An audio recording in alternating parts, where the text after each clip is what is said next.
Dave Pearson always imagined a simple life, blending family closeness with the fulfillment of running a business. After his military service, he launched a company in suburban Philadelphia, believing hard work would lead to success. Though dedicated to his work, his devotion to family, his wife Linda, daughter Allie, and loyal employees was even stronger. Over time, he built a thriving business that felt like an extended family, with employees who became close beyond the office walls. The company thrived through teamwork, and Dave took pride not just in the growing revenue, but in the strong sense of community he had built.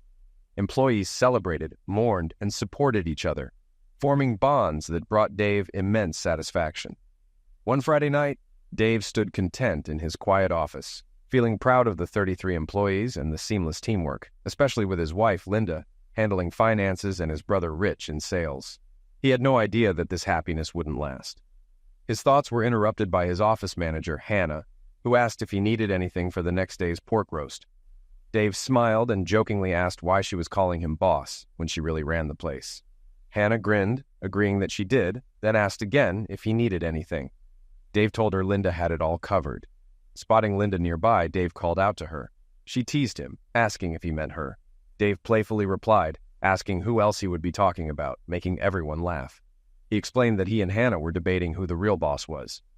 Linda smirked, saying everyone knew Hannah ran the place. Hannah added that Linda wore the pants at home.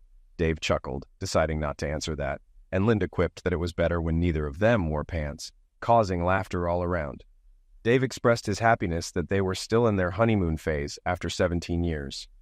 Hannah then asked if anything was needed for the next day. Linda confirmed that everything was set and asked how many people were coming. Hannah reported 28 employees, 26 family members, and 31 kids. Linda assured them there would be enough food. She then asked Hannah if she was bringing anyone. Hannah smiled, but said she was on her own. Linda offered to introduce her to someone, but Hannah, more seriously, asked her not to.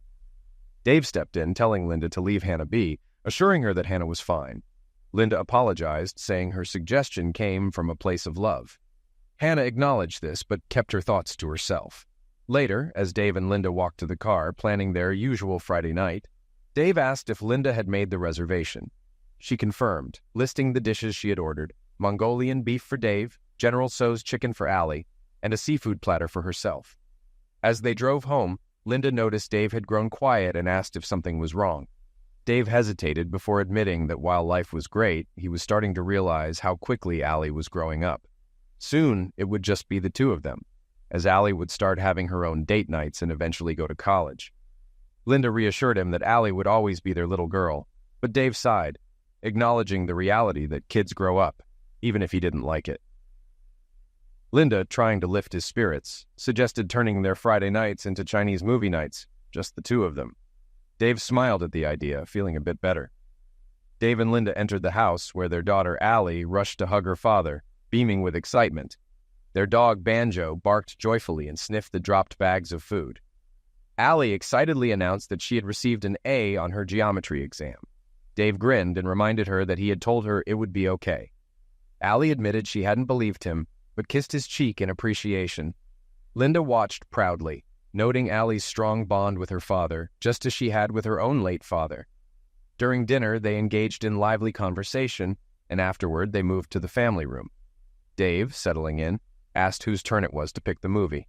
Allie quickly claimed it and chose Robin Hood, Men in Tights *, an older comedy Dave had mentioned. Dave chuckled, joking about the film being old, and expressed surprise that she hadn't picked the next John Wick movie. Linda intervened, declaring that there would be no more action movies for the night. Allie laughed, recalling that she lost count of the bodies in the previous film after 100, but assured them that tonight's movie would be fun. They settled on the couch, Dave in the middle, with Allie and Linda on either side. As they relaxed, Dave was struck by how quickly Allie was growing up, the thought of her eventual departure filling him with unease. The next morning, Dave's brother Rich and his wife Sonia arrived early to help with preparations for the big gathering. While Sonia and Allie worked inside, Dave, Linda, and Rich took care of the outdoor tasks.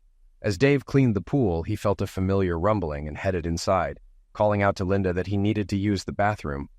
Linda jokingly warned him not to stink up the guest powder room, which Allie had just cleaned. Dave chose to use the basement bathroom instead, appreciating the quiet, dark space where his mind could wander. As he settled in, he He overheard a conversation outside the small window and recognized Linda's voice, speaking anxiously to Rich. She expressed concern that Dave might catch them, but Rich reassured her that he was busy. Dave's heart sank as he listened, dread building with each word. Linda mentioned that their boys had brought home forms for a DNA test and asked if Allie's school had done the same. Rich replied that he wasn't aware of it. Then Rich asked the question that hit Dave like a cannonball, whether Linda had ever found out if he was Allie's father. Linda admitted she had been avoiding it, but would check with the school. Rich hesitated, then asked if they should stop their affair, acknowledging the risk. Linda firmly refused, stating that they had gotten away with it for years and didn't want Dave to find out, as it would ruin them both. Rich suggested he might start fresh, but Linda angrily called him a prick and confirmed their next meeting on Tuesday at 6 o'clock at Valley View. They then parted ways, leaving Dave in stunned silence, his world collapsing around him. Dave closed the window, feeling sick. Tears flowed as he whispered, "What am I going to do?" The pain was unbearable, but he knew he couldn't confront them now with a house full of guests expected soon. He had to act normal, even though his heart was shattered. After almost 20 minutes in the basement, Dave knew he had to come out. "What can I do?" he thought frantically. "Ice," he whispered. Going out for ice would give him time to compose himself. He splashed water on his face, trying to hide his distress, and went upstairs, determined to act normal. Seeing Sonia, he said, "Tell Linda I'm getting ice." "Sure," she replied, unaware of the turmoil he was in. At the store, Dave took a few minutes to walk and think. Walking usually cleared his mind, but this time tears welled up. Frustrated, he shouted, "Stop it!" He wasn't used to being emotional, and it made him angry. He needed to stay in control and come up with a plan to get through the party and the days ahead without anyone noticing. The walk calmed him a bit, and he began to form a strategy. Realizing he'd been gone too long, he bought 8 bags of ice and headed home, bracing himself for what lay ahead. Allie greeted him first, noticing his distress. She asked what was wrong, and Dave quickly lied, saying his stomach was upset and he had to pull over. He asked her to move the ice to the freezer, explaining he needed to lie down. Concerned, Allie agreed and said she'd tell Linda. Dave hoped a few hours alone would help him regain control. When Linda checked on him, he told her he had stomach cramps and vomiting but no fever. She sympathized and told him to rest, saying everyone would understand if he didn't join the party.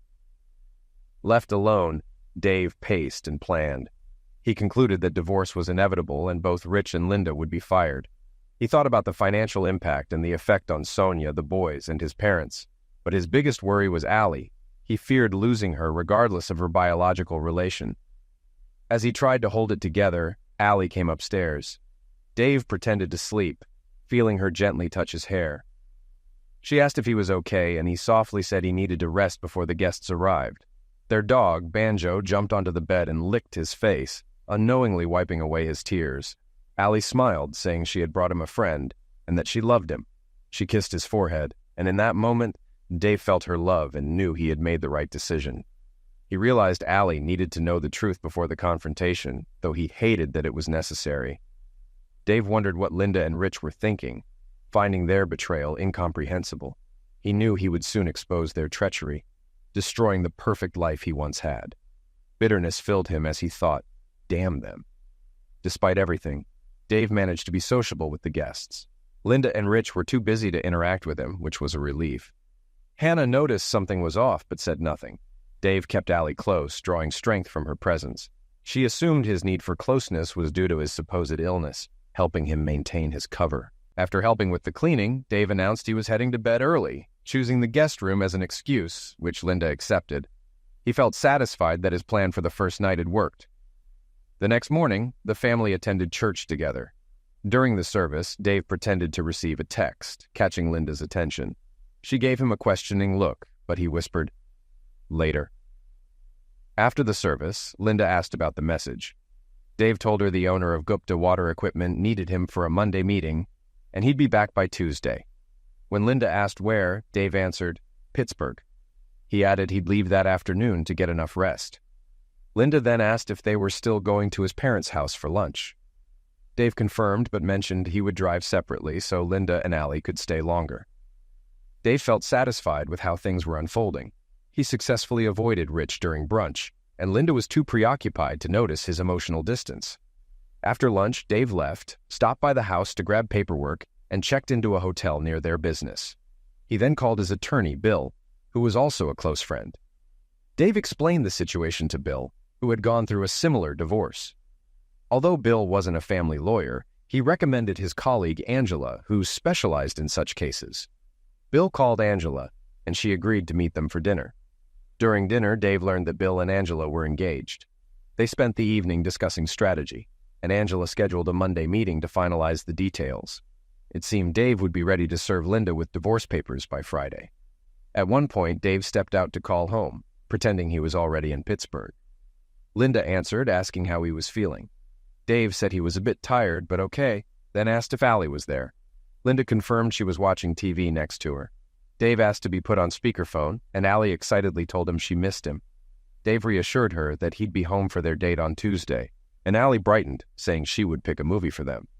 After saying their goodbyes, Linda felt a little hurt by the brief conversation, but assumed Dave was just exhausted from the long drive. Dave opened the hotel window, hoping for fresh air, but was hit with dumpster odors. Just perfect, he thought, reflecting on the mess his life had become. He shut the window and spent the night wrestling with his thoughts. The next day, the meeting with Bill and Angela went well. That evening, Dave made another brief call home, claiming he was having dinner with clients. In reality, he was strategizing alone in his hotel room, dreading the next day when he would have to explain everything to Allie. He knew it would force her to grow up too fast, a conversation he dreaded with all his heart. Tuesday morning, Dave finalized his strategy, meeting with his attorney to settle company-related issues and the severance packages for Linda and Rich. After lunch, he arrived at the office, pretending he had just returned from Pittsburgh. Seeing Hannah stirred emotions he thought he had under control.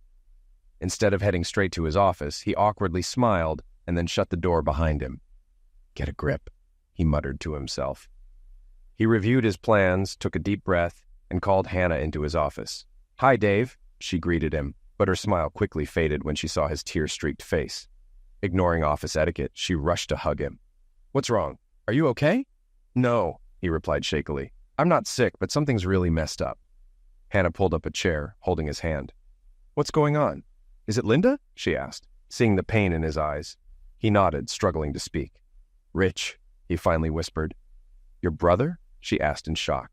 She paced the room, fuming before calming down to hug Dave again. "You found out before the party, didn't you?" Dave nodded, explaining how he overheard their conversation and realized the truth.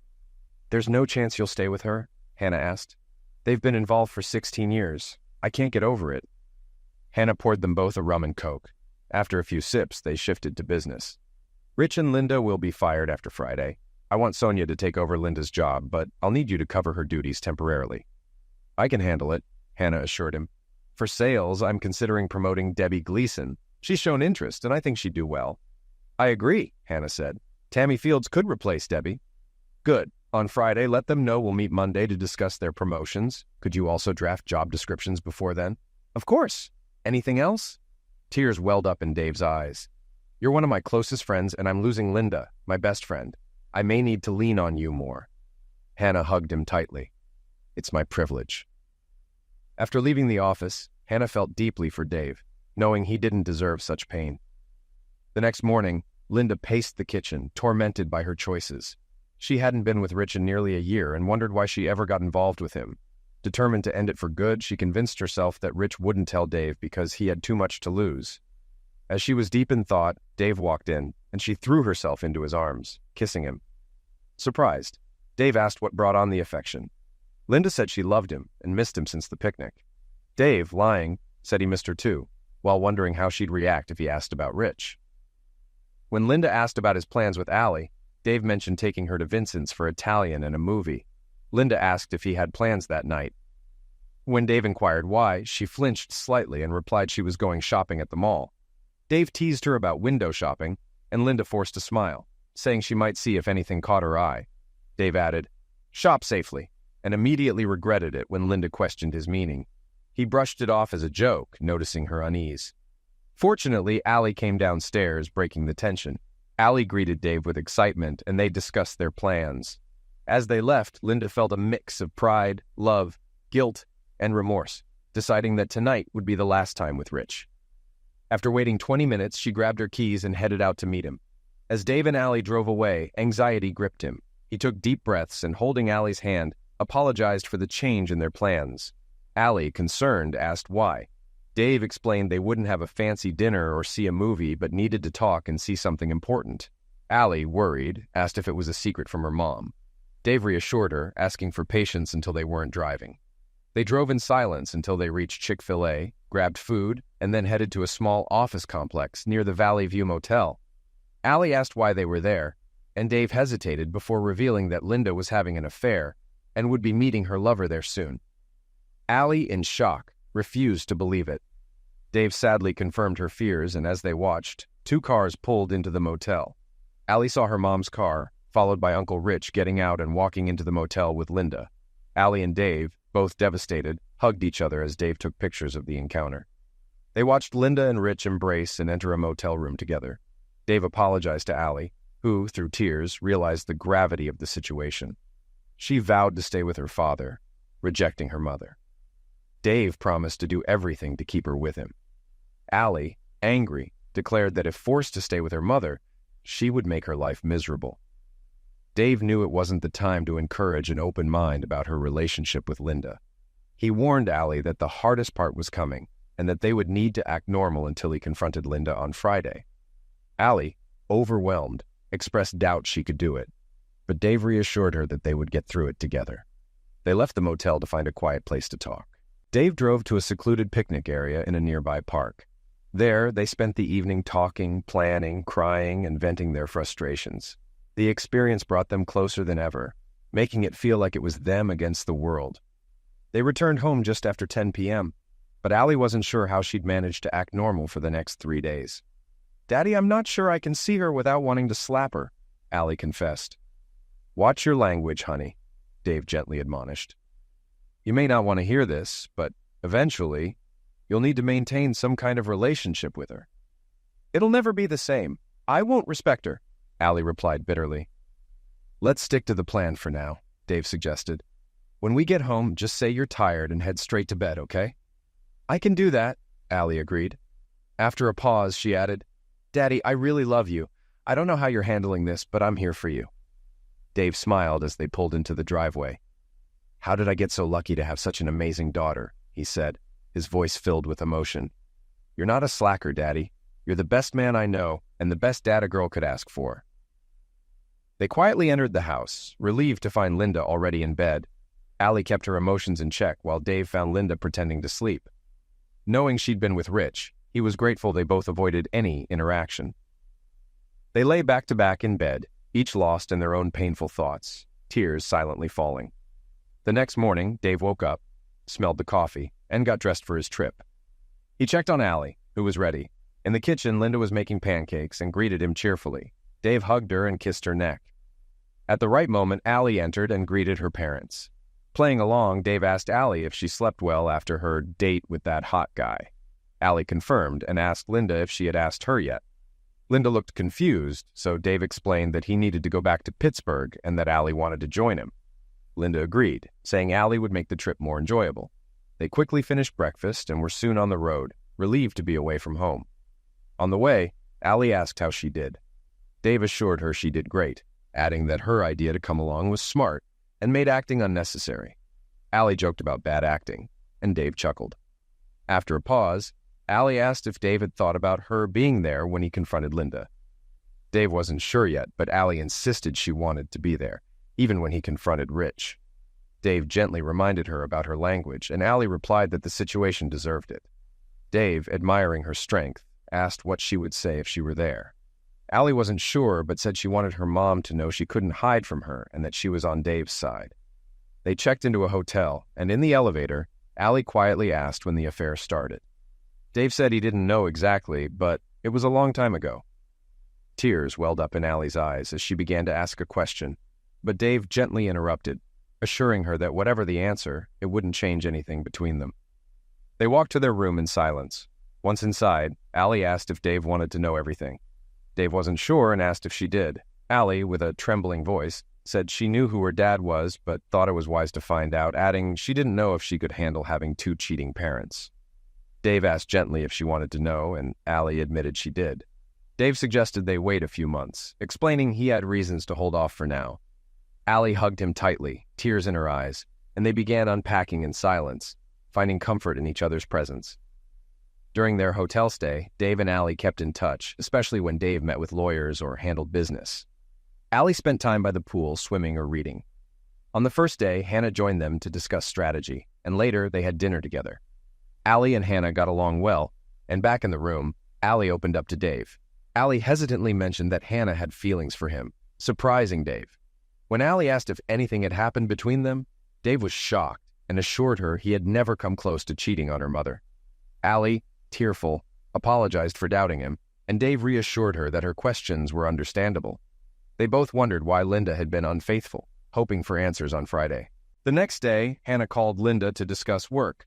She asked about the month-end closing and mentioned that the IT guy needed Linda's laptop for updates and a virus check.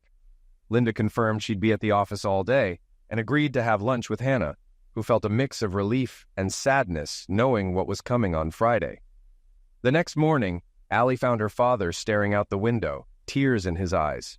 When she asked if he was okay, Dave admitted he wasn't and asked if she was ready for a tough day. Allie sighed, acknowledging they had no choice. Dave then asked if she thought he could forgive Linda and stay. Allie admitted she couldn't see her mother the same way after all the lies. They hugged, drawing strength from each other, with Allie expressing gratitude for being included. Dave, touched by Allie's maturity, asked if she was okay with everything. She replied that she was fine as long as he was. They shared a small smile before preparing for the day. After breakfast, they packed up, checked out, and headed to the lawyer's office. Bill and Angela were there, impressed with Allie's composure during the divorce discussions. Allie participated actively, offering good suggestions. Angela remarked on how well Allie was handling the situation, and Allie expressed an interest in law, mentioning it was her favorite TV show genre. Angela encouraged her to consider working with their paralegal team in the future, and Allie was enthusiastic. Watching Allie interact with the lawyers reassured Dave that she was strong enough for what lay ahead. After lunch, Dave and Allie ran errands, returning home around 3:30 p.m. The weight of the impending confrontation hung heavily, and the silence between them added to the tension. Dave laid out the evidence on the dining room table and suggested they play cribbage to pass the time. They had about an hour before everything would change. The sound of the garage door opening signaled the moment had arrived. Allie and Dave sat at the table, no more pretending. Linda walked in with packages, cheerfully announcing, "The Chinese food is here! Let's start the party!" But then she saw their grim faces, and reality hit. "Hey, what's going on?" Linda asked, approaching the table. Dave quietly but firmly said, "Sit down, Linda." She hesitated but sat, noticing the photo from her meeting with Rich. Shocked, she nearly missed the chair, tears filling her eyes as she whispered, "No, no, no." She looked up to see Dave and Allie staring at her with contempt.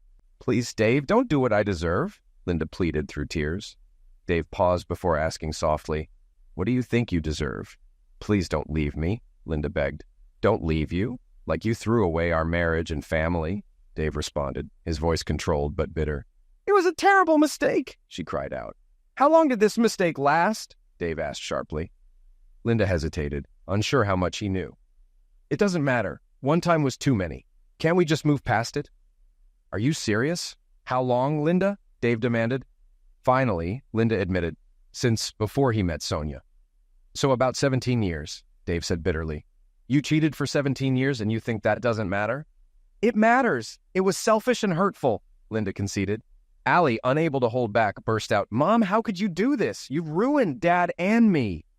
Dave stood abruptly, anger boiling over. "Who the hell are you, Linda?" Allie added angrily. "Yeah, let's see, liar, cheater, traitor, and a witch." Linda, overwhelmed, looked to Dave for support. "Please, Dave, tell her not to call me names," Linda begged. Dave's response was cold. "When she says something untrue, I will—" The room fell silent, broken only by Linda's quiet sobs. Finally, Linda asked, "What are you going to do?" "Go to your room, clean yourself up, and calm down. Your crying is just making us angrier. We'll talk before Allie and I leave." "But we need to fix this. Where are you going?" Linda asked, panic in her voice. "That's not your concern, and we won't fix anything in a few hours. Go upstairs," Dave ordered. Linda staggered up the stairs. As planned, Dave sent a message to Linda's sister, Shelley. "All set. She'll need you. Be here in 30. Got it, Shelley replied. Linda sat on the bed, sobbing. After a while, she began to think of ways to salvage her family. But then the harsh realization hit her. This would no longer be her bed. She had ruined everything for nothing. Fresh tears flowed as she processed the loss. 20 minutes later, she returned downstairs, still upset but more composed. Dave began bluntly. First, you know you're fired, right? Linda's tears started again. Why? I'm good at my job, she protested. Do you really need to ask? I don't trust you anymore, and I don't want you around Em, Dave responded coldly. Linda lowered her eyes, struggling to control her emotions. What else? Dave handed Linda a stack of papers, explaining they contained the documents she was expecting, along with her severance check and the agreement. He instructed her to open a separate bank account and review the documents, suggesting she hire an attorney. He offered to cover initial costs, but made it clear that if she chose to fight, those expenses would be hers. Trembling, Linda said the situation felt harsh and asked if they could try to fix things. Dave ignored her plea, informing her that Shelley would arrive soon to support her. He suggested she go with Shelley for a while because he wasn't ready to talk. He added that when they were both ready, she could return to stay in the guest room until permanent arrangements were made. Desperation crept into Linda's voice as she asked if she could stay. Dave, losing patience, snapped that he didn't want to see her face for a while, his words cutting deeply. Linda paused before asking if there was really no chance for reconciliation. Dave, with finality, said he didn't see a way out, citing the 17 years she had spent with his brother and how she had destroyed 2 marriages and split 3 families. Linda, almost in disbelief, questioned 3, Dave confirmed, explaining it wasn't just their marriage and Sonia and Rich's, but also his parents, as his brother was now dead to him. The gravity of her actions sank in, and Linda murmured for God's forgiveness. Dave acknowledged that while God might forgive her, maybe he would too, someday. Shelley arrived just then, and Dave hugged her before calling Allie from her room. As he prepared to leave, he briefly glanced at Linda, both seeing the pain in each other's faces, feeling the full weight of their lives being torn apart. The bond of 18 years was now cruelly severed, and it would take time, if ever, to heal. Dave and Allie drove in silence, aware of the plan, but unsure if they were ready. Dave initially thought about savoring the moment, but quickly realized the pain it would cause, especially to his parents, who were already at Sonia and Rich's house for dinner. As they arrived, his heart raced, but Allie squeezed his hand and said, "Dad will get through this." "Stay close to your grandparents and give them the picture when I give it to Sonia," he reminded her. "I've got it," she replied confidently. They entered the house just as dinner ended. Allie hugged her grandparents and Sonia greeted Dave. "Hi, guys. We weren't expecting you, but there's plenty of food." Dave kissed Sonia's forehead, thanked her, and said they needed to talk. He handed Sonia a photo of Rich and Linda together, while Allie gave the same to their grandparents. The room filled with gasps as everyone processed the images. Dave then handed a copy to Rich and demanded an explanation. Rich turned pale and slumped into a chair. Their father demanded answers. Sonia slapped Rich, cursing him.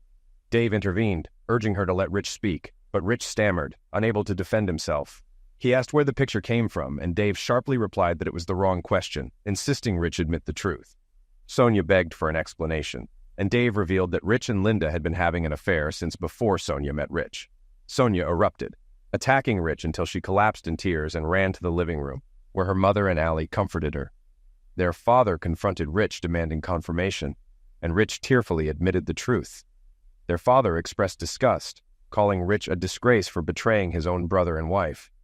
Rich tried to apologize, but Dave cut him off, declaring Rich was dead to him and that he didn't want to see him again. He also informed Rich that he was fired and told their father he no longer considered Rich his brother. Their father tried to calm Dave, but Dave was firm, saying that if Rich was around, he would leave, and if it happened too often, their father would have made his choice. Their father sighed, understanding Dave's stance but asking not to be expected to cut Rich off completely. Dave accepted, but warned that the situation wouldn't be easily fixed. Sonia returned, shouting at Rich to get out and pack his things, a command echoed by their father, who told Rich not to think about staying with them. Rich, teary-eyed, glanced at his mother but saw only contempt. As Rich went to gather his things, Dave stopped him, demanding his office keys and instructing him to report to Bill Hardwick on Monday to turn in his company car and receive a severance package. Dave also took Rich's computer bag, which caused Rich to panic. Rich protested, saying he had personal stuff on the computer, but Dave insisted it was company property and that anything personal would be returned on Monday. Desperate, Rich lunged at Dave and threw a punch. Dave retaliated, knocking Rich to the floor. The room erupted in chaos as others tried to intervene, but their father finally calmed Dave down with a bear hug. As they both stood, Rich lay semi-conscious on the floor, defeated. Regaining his composure, Dave apologized to Sonia for springing this on her and asked if they could talk privately over the weekend. Sonia, unsure, agreed. Dave then apologized to his parents, and his mother responded gently, saying they understood and would talk later. Dave agreed, then turned to Allie and asked if she was ready to go home. Allie stood by his side, ready to leave. Before leaving, Dave asked his father if he and his mother would stay to help Sonia and ensure Rich left quietly. His father nodded, assuring him they would handle it. Dave, with resignation, remarked that it was just him and Allie now. His father reassured him that they were still there for him too. Dave and Allie left in silence. While Dave regretted the scene, he felt some relief from venting his anger. However, a more pressing thought soon occupied his mind, and Allie noticed it too. Why was Uncle Rich so protective of his computer bag? What's in there? I'm wondering the same thing, Dave replied. Let's go home and find out. Daddy, are you okay? You seemed out of control, Allie asked, her concern evident. I'm fine, just sore, Dave replied with a forced chuckle. I was worried you might hurt Grandpa when he tried to stop you, Allie admitted. I guess I was more than out of control, huh? Dave said, reflecting on his actions. Definitely. But it probably felt good, Allie said with a small smile. They exchanged a knowing look, both aware of the tension, but also the bond between them. Meanwhile, Rich packed his belongings into suitcases and trash bags, seething that his affair had been exposed and that Dave had taken his computer bag. He made sure to load a lockbox into one of his suitcases, knowing he'd need its contents. Without saying goodbye, he drove north, needing to disappear, unsure of when Dave would uncover all his secrets. Rich's plans were disorganized at best.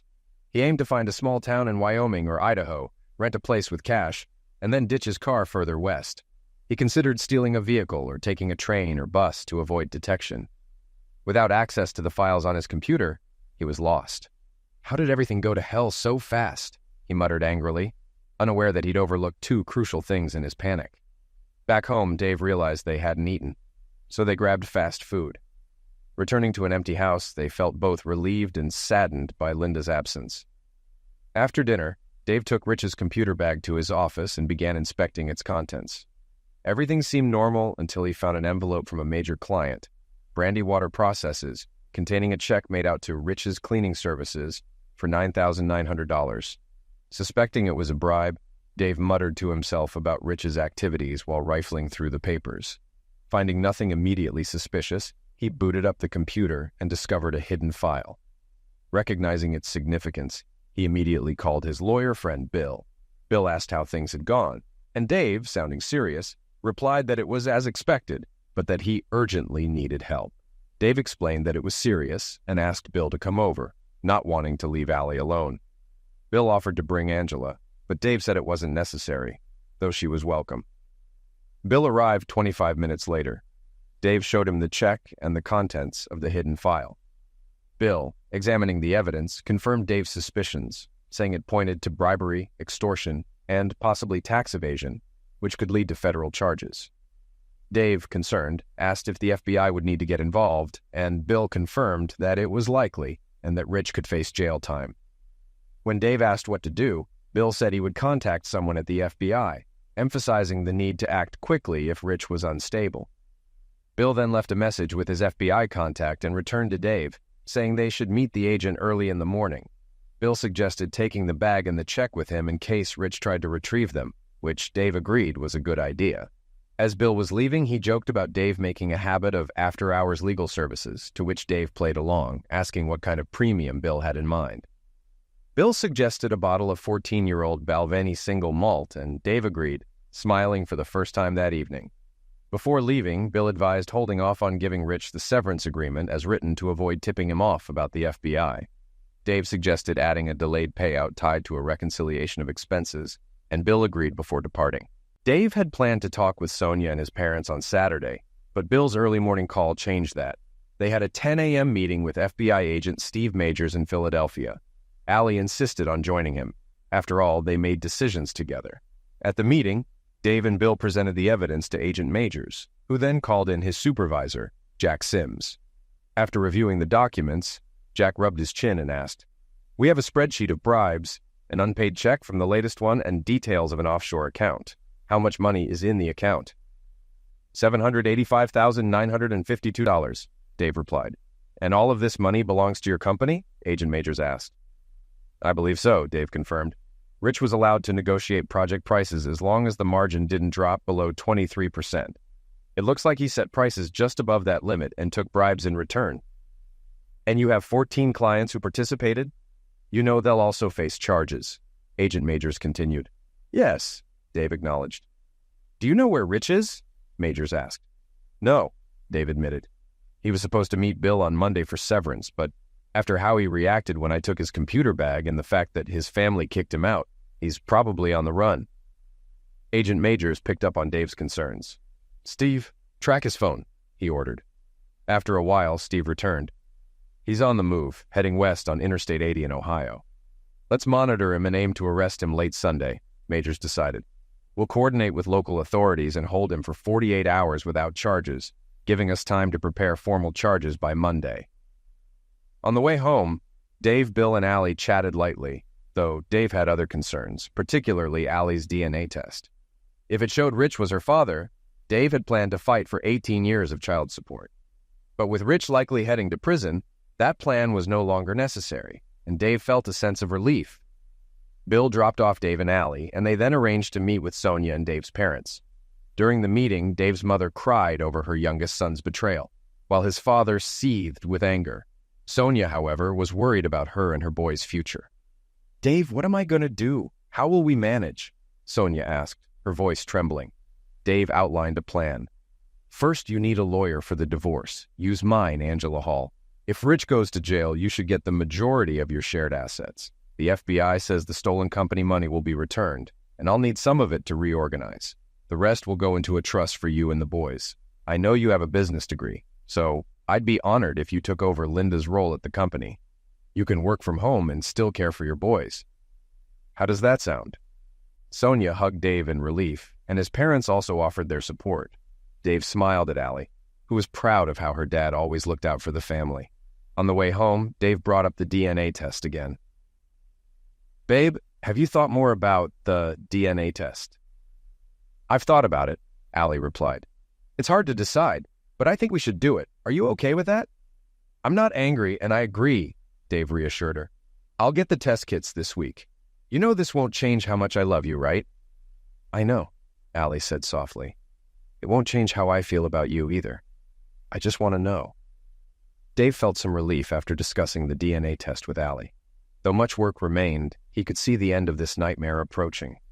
Meanwhile, Rich drove west on Interstate 80 through the night, stopping at a McDonald's for breakfast and to rest just before entering Ohio. Using his iPad, he searched for destinations and decided on Sioux Falls, remote yet large enough to blend in. He booked a cheap furnished room and planned to ditch his car near Fargo, take a bus back, and lay low. "Feeling better?" "Yeah," Rich shouted out loud. "I have a plan." But as he drove, doubts crept in, and he realized how flawed his plan was. Despite the fear, he felt trapped and couldn't turn back now. Thoughts of surrender crossed his mind, but they scared him even more, so he kept going. He thought about his family and the damage he had done. He forced himself to focus on anger, knowing he was now the hunted. Regret had no place. Exhaustion eventually forced him to pull into a Cracker Barrel parking lot for a few hours of sleep. On Sunday morning, he woke up just in time for breakfast, then hit the road again, driving aimlessly as he reflected on his actions. The weight of his choices grew heavier, but he tried to push it aside. By evening, he stopped at a diner near Omaha, still 200 miles from Sioux Falls, where he had a motel reservation. As he approached the diner, two men asked if he was Richard Pearson. He knew it was over. The FBI had caught up with him. On Monday morning, Dave brought donuts, bagels, and coffee for an all-staff meeting. Before that, at 8 a.m., he met with Debbie Gleason and Tammy Fields to announce their promotions. At the meeting, he introduced them as the new sales team. The staff was supportive despite the recent turmoil. After delivering the news, Dave refocused on moving forward with both his business and personal life. The next day, Rich was formally charged with multiple felonies, and the FBI began investigating the clients involved in the bribes. Knowing he would lose some customers, Dave started restructuring the business, planning to spin off part of the manufacturing and develop a new distribution company. He finalized these plans just in time for Linda's return, knowing he would need all his strength to navigate the challenges ahead. That Friday night, Dave and Allie had dinner at their favorite Chinese restaurant, their routine disrupted by Linda's absence. During dinner, Dave received a call from Linda, who wanted to discuss coming home. Dave's cold response made it clear their relationship was strained. He confirmed he had hired a lawyer and ended the call quickly. Allie noticed his tension and offered silent support. Despite the heavy atmosphere, their bond grew stronger as they faced the situation together. The next morning, Allie and Dave were in the living room when Linda walked in. Allie immediately went upstairs without acknowledging her mother. Dave noticed Linda's resentment before returning to his iPad. Linda greeted Dave, but he signaled her to wait. After finishing his game, he set the iPad aside and asked if she had read the papers. Linda confirmed she had, and asked if they could talk about staying together as a family, expressing her fear of everything changing. Dave questioned whether she meant staying married while she continued doing what she wanted. Linda insisted that wasn't her intention, saying they had been a happy family and she couldn't bear the thought of it ending. She promised never to risk it again. Dave, unconvinced, pointed out that she hadn't considered the consequences of her 17-year affair and now wanted to stay together just to avoid the fallout. He accused her of having fun with his brother while he was clueless at home. Linda denied loving Rich, admitting she didn't even like him much, and described him as selfish and terrible in bed. Dave, in disbelief, quietly remarked that she had risked everything for 17 years for a man she didn't even like and never tried to end it. Yet she still couldn't explain why. Linda, sobbing, admitted she didn't know why she had done it, calling it a stupid and selfish mistake. She explained that the first time was a drunken mistake, and after that, Rich threatened to tell Dave if they didn't continue. She acknowledged getting a small thrill from getting away with it, but couldn't fully explain her actions. Dave, now resolute, told Linda they were done. Seeing her sobbing, he softened slightly, offering her time to pull herself together and asking if she wanted water. When she whispered that she did, he handed her a bottle from the fridge. He then told her that when she was ready, they would discuss the paperwork at the table. Upstairs, Allie sat on her bed, listening to her parents argue. She tried not to cry, but hearing their pain, especially her father's, broke her heart. She resolved to build a life with him, while her mother could suffer in her own misery. Dave went to the restroom, letting out tears he didn't want Linda to see. He knew he had to harden himself and distance his emotions. When he came out, he saw Linda slowly walking to the dining room, her puffy face and red eyes showing her sorrow. Dave felt torn between satisfaction at her suffering and a desire to end her pain, so he decided, no more yelling. He apologized for yelling and promised to keep it together. In a barely audible voice, Linda said he could yell, curse, or even hit her if it meant staying together, but she knew it wouldn't happen. Dave confirmed it wouldn't and asked if she had read the papers. Linda softly said she had and acknowledged they were fair, but pleaded not to give up Allie, offering to give up some money instead. Dave firmly refused, explaining that he and Allie had a special bond, and he couldn't lose her too. He pointed out that in a few months, Allie would be 16 and could choose for herself, making it foolish to go against her wishes now. Linda argued that he wouldn't lose Allie and that she needed to heal their relationship, which she couldn't do if Allie wasn't with her. Dave insisted it wouldn't work that way, noting that all Allie felt for her mother was rage and that living apart would help her process it. He warned that forcing Allie to stay would only make things worse. Linda, frustrated, shouted that she wasn't giving Allie up. Unbeknownst to them, Allie had been listening nearby. She suddenly burst in, screaming at her mother, calling her names, and listing every betrayal. For over 10 minutes, Allie unleashed her anger, confronting Linda whenever she tried to turn away. At one point, Allie grabbed her mother's chin, forcing her to face the fury she had caused. Dave watched, then gently pulled Allie away, comforting her as she calmed down. Linda, shaken and struggling to hold back tears, pleaded with Allie, saying she loved her and needed her with her. Allie, now calmer, firmly replied that it wasn't happening and warned that if she were forced to stay, she would make Linda's life miserable, with Dave not around to stop her. When Linda asked what had happened to calling her mom, Allie coldly responded that everyone wanted to know, adding a harsh insult before returning to her room, satisfied and smiling to herself. Overwhelmed by sadness, Linda realized she couldn't stay in the house during the divorce. Not wanting to rent her own place since she planned to fight for custody and the house, she temporarily moved in with her sister. The divorce case was before Judge Stan Lawson, who had reviewed both petitions and had a clear idea of how it would go. Although he usually recommended counseling, the 17-year affair with the husband's brother made reconciliation unlikely. The main issue was custody of their daughter. While the judge usually favored the mother, Allie was almost old enough to decide for herself. He decided to see how things would play out in court. The session began with Linda's attorney stating that his client didn't want a divorce and requested 12 counseling sessions. The judge, expecting this, dismissed the idea as a waste of time and money. The attorney then raised the issue of custody, but the judge interrupted, saying he wanted to speak privately with Allie and invited her to his office for lunch. Despite Linda's objections, the judge firmly denied her request, ensuring Allie's safety through a court official. In his office, the judge greeted Allie warmly, encouraging her to relax, though she remained respectful and formal.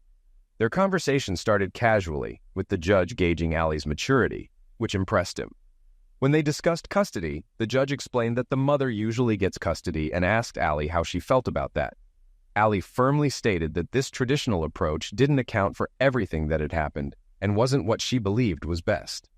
She explained that she belonged with her father, citing their close relationship and the emotional harm her mother caused. When the judge noted that her mother might need her too, Allie clarified that her stance wasn't about revenge, but about what was right for her and her father. She also mentioned that in 3 months she could choose where to live, and if forced to stay with her mother now, she would return to court to change the arrangement. She stressed that staying with her mother would only worsen the situation and hinted she would find ways to be with her father regardless of the court's decision. The judge, intrigued by Allie's maturity, jokingly asked if she had considered becoming a lawyer. Allie shared that she planned to assist on a paralegal team next summer. The judge complimented her and reassured her that he would make his decision soon. Allie responded confidently, hoping she would still like the judge after his ruling. They shared a lighthearted moment before the judge escorted her back to her father. They smiled, shook hands, and parted ways. When Allie found her father, she told him she felt the meeting had gone well. Soon they would know for sure. When court resumed, the judge said, "I had a good conversation with Allie. Both parents should be proud of her. She presented her thoughts calmly and professionally, and I considered them in my decision." As the judge prepared to continue, Linda abruptly interrupted, urging her lawyer to speak up. The judge, clearly annoyed, banged his gavel. "Counselor, is there an issue?" he demanded. "Apologies, Your Honor," the lawyer responded. "My client has informed me of a matter that might impact your decision." "Go ahead," the judge said sternly, "but it better be important." The lawyer took a breath. "Mrs. Pearson believes there's a possibility that Mr. David Pearson isn't Allie's biological father. This could affect his custody claim." The judge's expression remained firm. "Counselor, this is irrelevant under Pennsylvania custody law, and you should know that. But for clarity, Mrs. Pearson, do you have any evidence?" he asked, turning to Linda. "Not yet, Your Honor," Linda admitted, her voice subdued. Her attorney then requested a stay for a DNA test. Dave glanced at Allie, who smiled knowingly. His lawyer stood and replied, "Your Honor, we anticipated this, and have certified DNA test results proving Mr. David Pearson is indeed Allie's father." He handed the documents to the court and Linda's attorney. "Thank you, Counselor Hall. This is a relief for father and daughter. The motion for a stay is denied." Linda broke down in tears as her attorney tried to comfort her. Judge Lawson continued, "While primary custody usually goes to the mother, I believe it's in everyone's best interest to honor Allie's wishes and grant Mr. Pearson's petition. Mrs. Pearson, it saddens me to see this family torn apart." He then delivered the final ruling. The divorce is granted, with a final judgment in 6 to 8 weeks. Court is adjourned. Allie rushed to her father, hugging him tightly as they left the courtroom. Linda, with anger in her eyes, approached them. "You won. Are you happy now?" she asked Dave bitterly. He responded softly, "What's happening to you, Linda? No one won today. We all lost. Go home, and we'll talk later." Linda collapsed onto a bench, her lawyer trying to console her as she muttered, "But I love you. This isn't right." Dave heard her but continued walking, holding Allie close. In the following weeks, the fallout from Rich and Linda's actions concluded. Rich pleaded guilty to avoid trial and a long prison sentence. He disclosed hidden assets and agreed to serve 8 years in federal prison. Linda found a job 25 miles away and bought a townhouse with funds from Dave, close enough to see Allie but far from former friends who no longer welcomed her. Dave focused on restructuring his business. Debbie excelled in sales, securing large orders from new clients and retaining most involved in the bribery scandal. Tammy supported her perfectly, ensuring smooth operations. Dave planned to expand the sales team, with Debbie as the likely leader. As for his personal life, Dave showed little interest in dating, despite encouragement from friends and Allie. Women from church seemed eager to catch his attention, but he wasn't in a rush. He missed Linda more than expected, but didn't dwell on it. When he thought about the future, only one woman crossed his mind. One Wednesday morning, months after the judge's ruling, Hannah walked into Dave's office with the mail. "Hey, boss. Looks like the divorce papers arrived." Dave opened the envelope. "Yep, right on time. 7 weeks later, I'm officially a free man. How do you feel about that?" Dave paused. "It's a mix: sadness, happiness, relief, and anxiety. Mostly I feel anticipation. What Linda and I had was special, and now that it's over, I want to find that special feeling again. Do you know what I mean?" "Yes, I do," Hannah replied with a half smile, wondering if this was the right moment. She started to leave but hesitated at the door, then quietly confessed, "Dave, I want something special too. I've been afraid to say this, but I love you. I've loved you since the day you interviewed me. You don't have to respond now, but if you're interested, ask me out when you're ready. My answer will be yes." Dave moved behind her and gently wrapped his arms around her, kissed her neck, and whispered, "Dinner tonight?" Still in his arms, she turned to see his smile and sparkling eyes. "My place at 6, she suggested. "I'll cook and wear something casual." Her wide smile lit up her face. The bottle of wine and lasagna quickly disappeared as dinner became an afterthought. Their deep friendship blossomed into something more, and Hannah whispered to Dave that she wanted to be with him. Dave smiled and told her that he could think of plenty of reasons for that. She playfully pulled away, with mischief in her eyes, and demanded all those reasons immediately. Dave eagerly agreed, ready to take her to the bedroom. For the next 2 weeks, Dave and Hannah spent every night together after romantic dinners at her house. One evening, Dave whispered that it was time, and without hesitation, he carried her to the bedroom, feeling his life fall into perfect harmony. Later, Dave told Hannah he was done holding back. He confessed his love for her, saying he never wanted their relationship to end. Hannah smiled, assuring him they had each other, and if he was certain, she wanted them to never part. Dave jokingly remarked that it might make walking difficult, but he was ready. Hannah teased him, calling him a smartass, but clarified she knew what he meant. Dave then acknowledged that while others might think they were moving too fast, he didn't care. Hannah agreed, saying she'd lived with these feelings for 7 years, and it felt right to her too. 6 months later, they married at their church, celebrating with a casual pig roast in their backyard. With 200 guests, children enjoyed the pool and entertainment, while adults danced and relaxed under a marquee. A small band played, and everyone had plenty to celebrate. Some were surprised by how quickly they married, especially since Hannah was 8 years younger than Dave. The explanation was simple. They knew they had found the right partner. Plus, Hannah was 3 months pregnant, and at 30, they planned to have more children. As the party wound down, Hannah noticed Linda had arrived and went to greet her. Both women were unsure how the visit would go, but Linda quickly eased the tension by smiling and embracing Hannah. She congratulated her warmly, commenting on the wonderful celebration. Hannah thanked her, joked about Dave's pig roasts, and asked how Linda was doing. Linda admitted she was still working on herself, but was much better than months ago. She assured Hannah that she was genuinely happy for her and Dave. At that moment, Dave joined them and gave Linda a warm hug, expressing his gladness she had come, though he wished she had arrived earlier. Linda explained she didn't want to be the ex who stole attention, but reiterated she was happy for them. Dave thanked her and asked if she was ready for Allie to spend 3 weeks with her while he and Hannah were on their honeymoon. Linda replied that she was looking forward to it, though she hoped Allie wouldn't dread it too much. Linda mentioned that Allie felt guilty about some things, but reassured Dave they would be fine. Dave chuckled and asked if Linda was going to meet his emotional support animal, which puzzled her. She asked if he still had Banjo, and Dave laughed, saying Banjo would be with Allie. He clarified that he meant the pig they roasted and invited her to grab a plate. Any lingering tension dissolved as Hannah and Linda laughed, joking about the idea of throwing Dave into the pool. No two divorces or breakups are alike. People react differently when life falls apart. After discovering Linda's affair, Dave doubted he'd ever find happiness again. Allie mourned the loss of her family, and Hannah feared she'd either live without love or settle for less. They were all broken, yet in the end, Dave, Hannah, and Allie found greater joy than before. Though everything fell apart, they hoped the same healing for Linda and Sonia. Only time would tell. 10 years later, the pastor asked, "Who gives this woman to be married?" Dave firmly replied, "Her mother and I." He then placed Allie's hand in her groom's, Nathan Lawson, the grandson of Judge Stanley Lawson. Dave joined Hannah, who was shedding happy tears. Linda sat nearby with her fiancé. While Hannah and Linda had rekindled their friendship, Dave kept his distance from his ex-wife, though he no longer felt the need to avoid her. His love for Hannah and their 3 children had healed past wounds. As Dave sat down, Hannah whispered, "Nice touch, Mr. Pearson. Mothers, plural."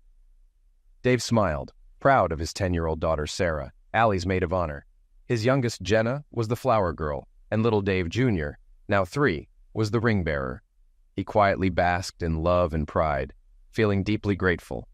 Allie had graduated top of her class from Temple University Law School, where she met and fell in love with Nate. As they dated, Dave and Judge Lawson became close friends, making the blending of their families smooth. Nate focused on criminal law, joining Bill Hardwick's office, while Allie pursued family law with Angela Hall's team. Dave's business changes exceeded expectations, and at 48, he and Hannah planned to retire when he turned 55. Though not a billionaire, his financial planning made their goals achievable. Sonia remarried a wonderful man who managed the Eastern Territory of a pump company Dave's business represented. Together with her 2 boys from Rich, they now had a 4-year-old daughter. Dave's parents had retired and were enjoying good health, passing Sunday family dinners to Dave and Hannah. 3 months after Allie's wedding, Dave's father broke a promise and brought up Rich. He informed Dave that Rich was leaving next week and wanted to see the family before he left. Dave admitted he had considered reaching out since Rich's release from prison and mentioned hearing that Rich had joined a missionary group. Dave's father confirmed this, explaining that Rich was going to Tanzania as a water purification specialist after connecting with a prison ministry. Dave agreed to the visit, but warned that Sonia and her family might not like it. His father reassured him that they were fine with it, as Rich had already visited them. Dave was surprised since Sonia hadn't mentioned it, but his father reminded him that Dave had made it clear he didn't want anything to do with Rich. Dave acknowledged this and asked what his father thought of Rich now. His father reflected, admitting that Rich's actions had felt like a personal attack, and it hurt deeply. He said, if not for Allie, he didn't know how he would have coped. Dave agreed they had stayed strong through it all. His father then shared that Rich had always felt like an outsider in the family and saw Dave as the perfect son he couldn't compete with, even though they had never shown favoritism. After some reflection, Dave decided he owed it to both of them to talk and clear the air. His father was relieved, knowing Dave would see it that way. Dave shared how he recently felt overwhelmed with joy and peace, thinking about how things had turned out after the chaos of 10 years ago. He noted how Sonia had remarried, Rich's stolen money was recovered, and his business had thrived. When his father asked if Dave was saying that what Rich did ended up being a blessing, Dave admitted that, in some ways, it had, though the end of his marriage to Linda was a tragic loss. However, he expressed deep love for Hannah and wouldn't trade her for anything. His father asked if Dave loved Hannah more than Linda. Dave explained that he loved Hannah differently, but just as strongly, if not more. He still had feelings for Linda, but they weren't the same as before. What mattered now was his commitment to Hannah. His father was reassured, but then asked how Dave felt about Rich. Dave admitted that while he hated what Rich had done, he was strangely grateful for how things turned out. Rich had paid with over 8 years of his life, so Dave no longer felt anger or a desire for revenge. He still loved Rich because he was his brother, but he would never trust him the same way again. His father admired Dave's perspective, acknowledging that it wasn't easy to find positives in such a situation. Dave reflected on how everyone involved, except perhaps Linda, had ended up in a better place. Sonia was happier, his business was thriving, and his marriage to Hannah and their 3 kids brought him immense joy.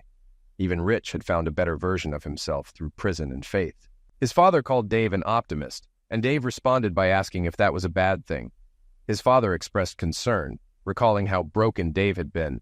Dave agreed, but shared how he eventually realized that what Rich had done was like shattering prized china, and with God's help, he had picked up the pieces to create something even more beautiful. His father asked if Dave was saying that what was broken was now better than ever, and Dave affirmed that it was. His father expressed pride in how Dave had turned life's challenges into something amazing. Dave expressed gratitude for the support he had received from his father, Hannah and Allie, acknowledging that he couldn't have done it alone. His father reassured him that what he had built was truly special and expressed his gladness to have lived to see it. Dave, content, shared that he was glad his father had lived to see it too, and that he believed Rich would be glad to see how things had turned out. He felt it was time to talk to Rich and finally move on from the past. His father agreed, confident that Dave would handle it well. Feeling ready for whatever came next, Dave reflected that while the past had shaped him, it didn't define him. He had found a new future filled with love, hope, and the promise of something even better, and for the first time in a long while, he felt truly at peace.